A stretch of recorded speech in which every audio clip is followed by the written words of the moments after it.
What happens when fear changes sides? When the man meant to be hunted decides, he will never run again. Tonight's story is not about escape. It's about transformation. In the shadows of America's slave past, there lived a man whose mind was sharper than iron, whose patience was deadlier than weapons, and whose name became a whisper powerful enough to stop armed men from entering entire forests. They called him Property. They trained men and dogs to hunt him. They believed numbers, guns, and cruelty would always win. They were wrong. This is the chilling, astonishing story of the most cunning slave who ever lived. The man who didn't just flee bondage. He lured, trapped, and killed every hunter sent to reclaim him. He was born into slavery, but not into ignorance, and from his earliest memories he understood that survival depended on seeing what others missed. While pain and obedience shaped most lives around him, observation shaped his. He watched hands, eyes, pauses in speech, and the small habits men revealed when they believed themselves unquestioned. Every command given, every punishment delivered, every casual cruelty became information. The plantation was not just a place of labor to him. It was a living system with patterns waiting to be learned. Even as a child, he sensed that power always left fingerprints. The masters believed silence meant submission, but in truth, silence became his shield. He spoke little, not out of fear, but because listening taught him more than words ever could. He learned which overseers relied on terror instead of discipline and which hid their insecurity behind violence. He memorized footsteps in the dark, voices in the distance, and the rhythms of workdays and nights. To those watching him, he appeared dull and broken, a body moving without thought. In reality, his mind was sharpening itself every single day. Pain was constant, but it was not wasted. Each scar carved into his back carried a lesson about temperament, timing, and consequence. He learned which men enjoyed cruelty and which used it as a tool, and that distinction mattered. Rage flared within him, but he buried it beneath patience, understanding that uncontrolled anger only shortened life. He trained himself to endure humiliation without reacting, because reaction invited attention.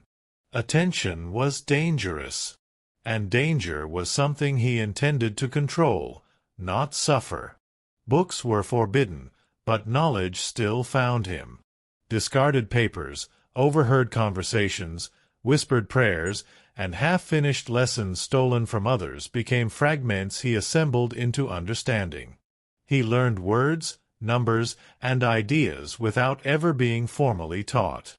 He listened to discussions of land, law, and money, realizing how fragile the system truly was beneath its cruelty. Masters spoke carelessly around those they believed incapable of comprehension. That arrogance became his education. He also studied the land, because land never lied. Fields taught him endurance, forests taught him concealment, and weather taught him patience. He noticed how animals moved when threatened and how silence often meant danger rather than peace. Streams erased tracks, slopes exhausted pursuers, and darkness favored those who welcomed it. Over time, he learned to feel changes in the air and anticipate storms before clouds gathered. The land did not judge him as property. It simply responded to intelligence. By the time adulthood came, he was no longer just surviving. He was preparing. Escape alone felt small, temporary, and ultimately futile. Men who ran were chased, broken, and returned as warnings. He wanted something different, something permanent. He wanted to understand his enemies so completely that fear would abandon them. Long before anyone thought him dangerous, he had already decided, if the world insisted on hunting him, then he would learn how to hunt back. The night he chose was not guided by panic, but by patience sharpened over years of waiting. Storm clouds rolled low and heavy, swallowing the moon and pressing the world into darkness. Rain fell hard enough to erase footprints and wash scent from the earth, while thunder cracked like cannon fire across the hills. Every element worked in his favor, and he moved only when the land itself gave permission. He did not run wildly or look back in fear. He slipped away with calm certainty, knowing the real danger would begin after dawn. By morning, the absence was discovered, and calm shattered into rage. Plantation bells rang, voices rose, and orders were shouted with a desperation that betrayed fear. This was not an ordinary escape, and they felt it before they understood it. Horses were saddled, rifles gathered, dogs unleashed, and men summoned from surrounding farms.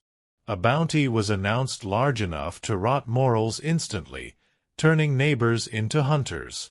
What they believed was beginning was a chase. What had truly begun was a test. They came in numbers, confident that experience and force would end the matter quickly. Bloodhounds bayed through the valleys, their cries echoing like judgment. Armed men tore through brush and stone, cursing the wilderness for resisting them. Yet even as they advanced, something felt wrong. The trail never behaved as expected, breaking strangely or doubling back in ways that wasted hours. Time slipped through their fingers while the forest closed around them. Unseen and unmoving, he watched. From ridgelines and thickets, from behind stone and root, he studied the men hunting him. He memorized their formations, noted who led and who followed, who panicked and who stayed calm. He learned which men relied on dogs, which trusted their instincts, and which had none at all. They believed they were tracking a desperate fugitive. They never considered that they themselves were being evaluated. He moved only when it benefited him, never out of fear. Streams carried away scent, and rocky ground punished careless footsteps. He left signs that meant nothing alone but everything together, shaping their movements without their awareness. False trails drew groups into difficult terrain, exhausting them before frustration turned to anger. Horses became burdens where the land tightened, and guns felt heavy in hands that began to shake. The forest had chosen its side. As days passed, hunger crept in and confidence thinned. Men argued, second-guessed, and blamed one another for lost time. Sleep became shallow, dreams violent, and nerves raw. Somewhere ahead of them, the man they sought was no longer fleeing. He was positioning himself, learning how they broke under pressure. What began as a hunt driven by money slowly became something else entirely. It became a descent into fear, and they did not yet realize how far it would take them.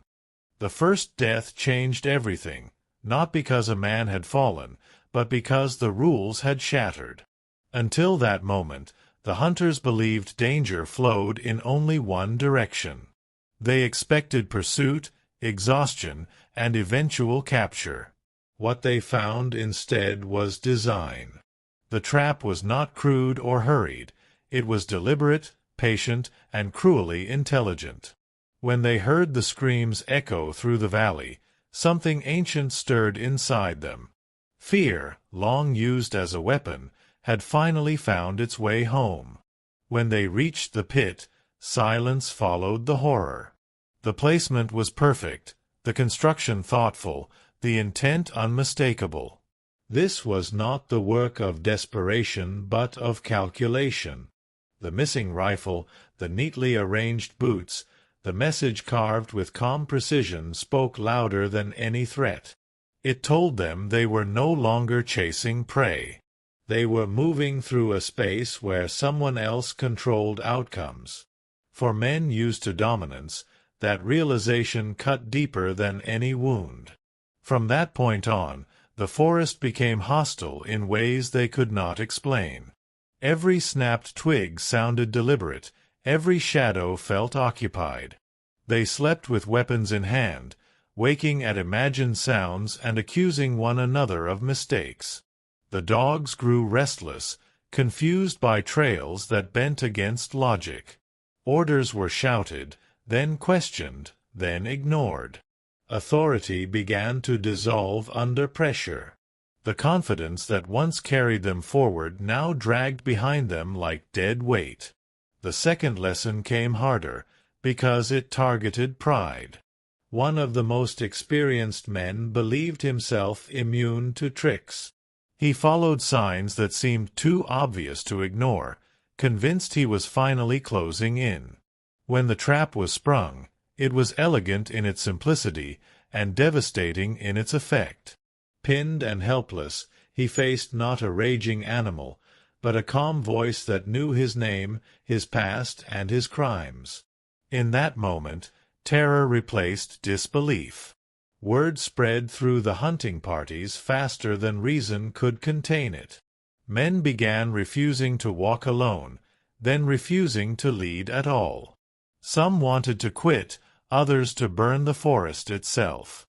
But pride and threats kept them moving, even as their spirits fractured.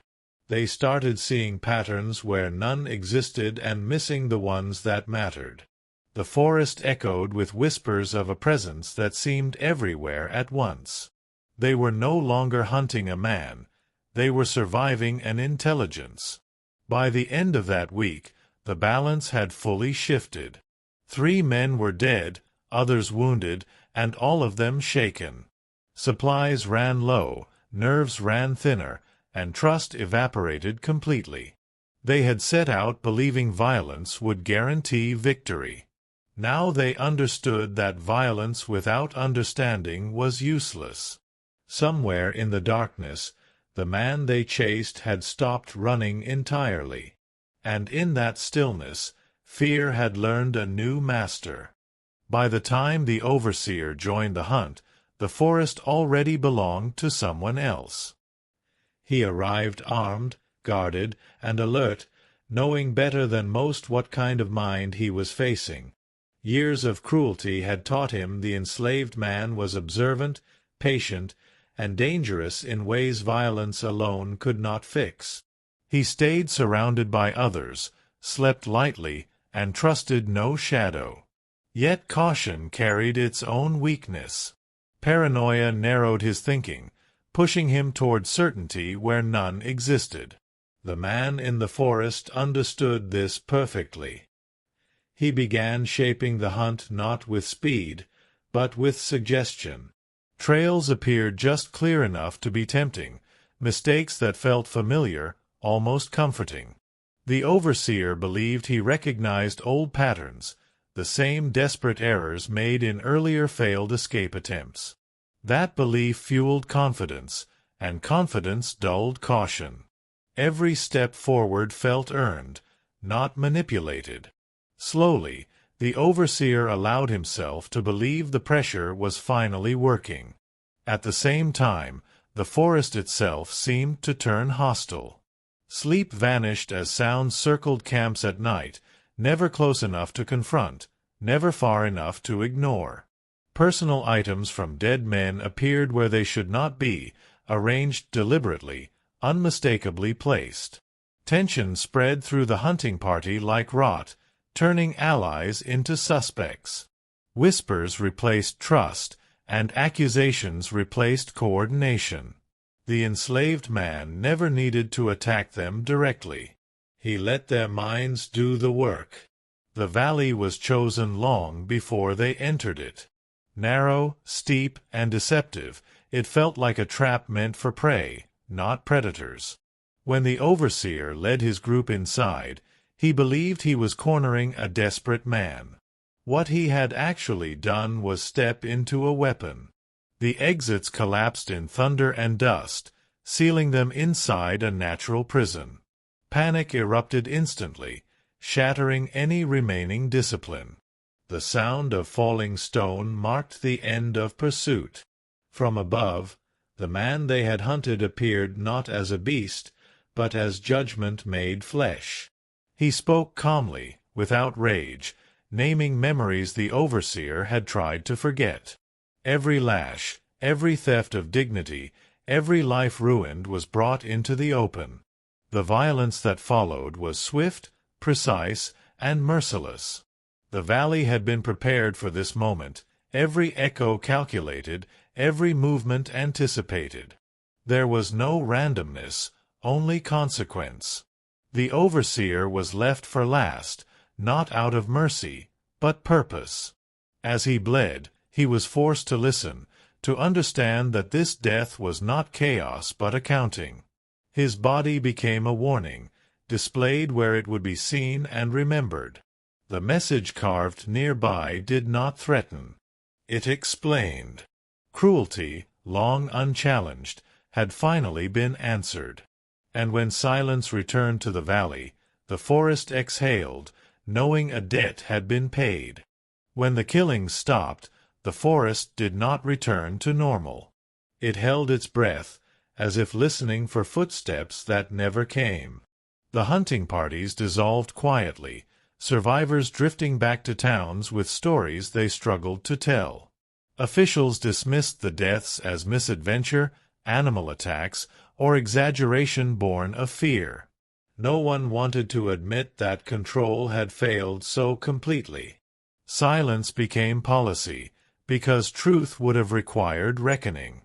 Yet rumors refused to die. Travelers spoke of trails that vanished, of camps found abandoned but untouched, of warning marks carved too carefully to be random. Some claimed to glimpse a figure watching from ridgelines, never approaching, never fleeing. Others said the forest itself felt different, heavier, as if memory clung to the trees. Fear shifted from loud panic to quiet caution. People learned where not to walk and when not to follow. The man at the center of it all was never officially named. Records avoided him, reduced him to a footnote, or erased him entirely. But among the enslaved, his story traveled mouth to mouth, changing shape but never losing its core. He was spoken of not as a killer, but as proof. Proof that intelligence could outlast chains, and patience could defeat power. In whispered retellings, he became both warning and promise. Plantation owners tightened rules, mistaking restraint for weakness. Patrols increased, punishments grew harsher, and trust eroded on all sides. But fear had already done its work. Overseers hesitated where they once charged forward, listening too carefully to the dark. Dogs were trained harder, yet trusted less. Authority survived on paper, but certainty was gone. Something irreversible had entered their world. As for the forest, it reclaimed everything. Bodies vanished, traps decayed, paths shifted with rain and time. Nature erased evidence with indifference, leaving only suggestion behind. What remained was not blood, but balance. The land had been used as a tool, then allowed to heal. In that quiet recovery, the story gained weight rather than losing it. Absence became part of the legend. In the end, no monument marked his victory. No grave held his name, no portrait captured his face. His legacy lived in hesitation, in second thoughts, in the knowledge that power could be hunted back.